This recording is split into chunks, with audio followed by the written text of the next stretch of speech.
Bonjour tout le monde, aujourd'hui c'est une vidéo un peu exceptionnelle pour la classe de 5e, pour faire une introduction sur le chapitre des statistiques.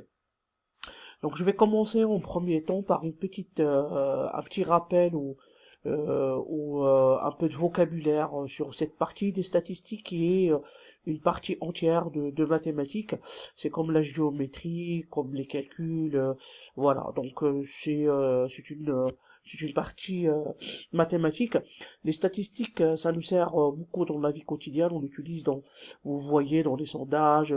On utilise ça dans les sondages, on l'utilise dans des enquêtes, pardon, et ça sert, pourquoi on fait ça? Donc on collecte au premier temps toutes les informations, on doit traiter toutes ces informations qu'on a récoltées, on va les interpréter, et après on va présenter sous forme des présentations graphiques, un diagramme, un histogramme, ainsi de suite, pour avoir une visibilité sur une situation, soit vous voyez quand il y a les élections présidentielles, il montre des courbes où il y a par exemple l'appartenance des partis politiques.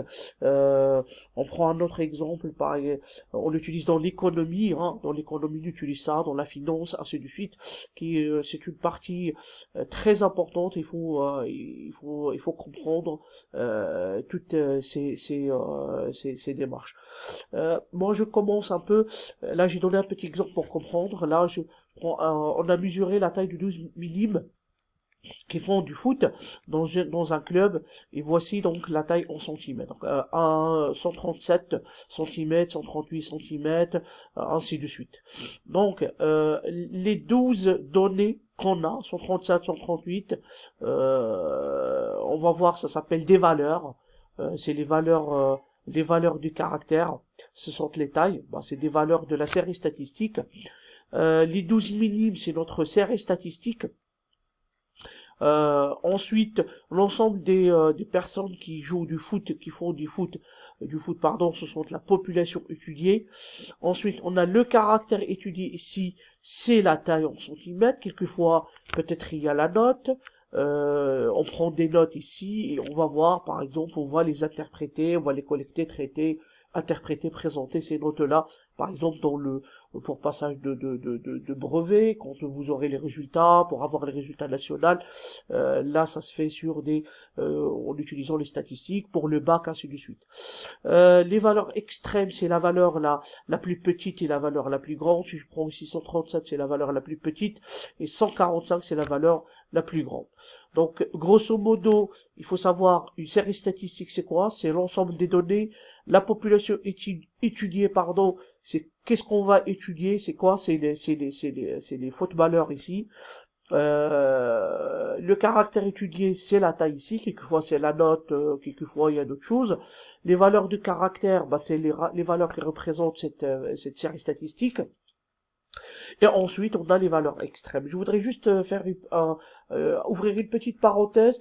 On peut dire encore série de données. La série de données, c'est quoi? C'est l'ensemble des données récupérées après un sondage. Ou bien, peut-être quelquefois, c'est des notes, hein, les notes des élèves, hein. Donc voilà, ça c'est la série des données ou la série statistique. Là, je vais passer directement au calcul de moyenne, parce que c'est l'indicateur le plus simple pour résumer les informations d'une série statistique. C'est le moyen le plus simple et le plus facile. J'ai mis une petite définition. Une moyenne, c'est l'indicateur le plus simple pour résumer l'information fournie par un indicateur, par un ensemble de données, pardon. Donc, pour la moyenne, c'est une division. Donc, vous allez poser la question, on divise quoi par quoi? On divise, pour calculer la moyenne, on divise la somme de toutes les valeurs de la série par le nombre de valeurs de la série, qu'on appelle effectif total. Vous allez voir quand on travaille avec les fréquences. Je donne un exemple. Là, je voudrais calculer la moyenne. Quelle moyenne? Je voudrais calculer la moyenne, par exemple, en mathématiques. Par exemple, ma moyenne en mathématiques. Je prends par exemple le premier devoir, j'ai eu 10. Le deuxième devoir, j'ai eu 14 sur 20. Le troisième devoir, j'ai eu 10 sur 20. Et le dernier, j'ai eu 7,5 en 20, sur 20. Donc en fait, on a fait 4 évaluations. Et sur les 4 évaluations qu'on a fait en classe, il y a, bah, sachant que tous, ils ont les mêmes coefficients ici. Et je voudrais savoir ma moyenne en mathématiques. Par exemple, pour mes trimestres. Donc, qu'est-ce que je vais faire? C'est simple. Je fais la somme de toutes les valeurs. Bah, 10 plus 14 plus 10 plus 7,5. Et je divise la somme de toutes les valeurs par le nombre de valeurs de la série. Si je compte le nombre, on a fait un devoir, deux devoirs, trois devoirs, 4, et je divise par 4. Pour calculer ça, c'est facile. Je prends ma calculatrice. Je prends ma petite calculatrice qui est là. Je prends ma calculatrice. Voilà. Et ensuite, ou bien je la mets ici, hein, c'est pas grave. Et je fais, pardon, 10 plus 14 plus 10 plus 7,5. On va utiliser la calculatrice beaucoup. Ça fait donc 83 sur 2, donc en fraction, on va le mettre en nombre. Donc ça fait égal, je vais insérer, tac, donc je mets ici, on a trouvé 41,5 divisé par 4. Donc, c'est ce qui va me faire. Je prends encore ma calculatrice. 41,5, je la divisé par 4. Et je trouve FD 10,3. Donc, je mets 10,375. C'est, voilà. Donc, du coup, phrase réponse, mon moyenne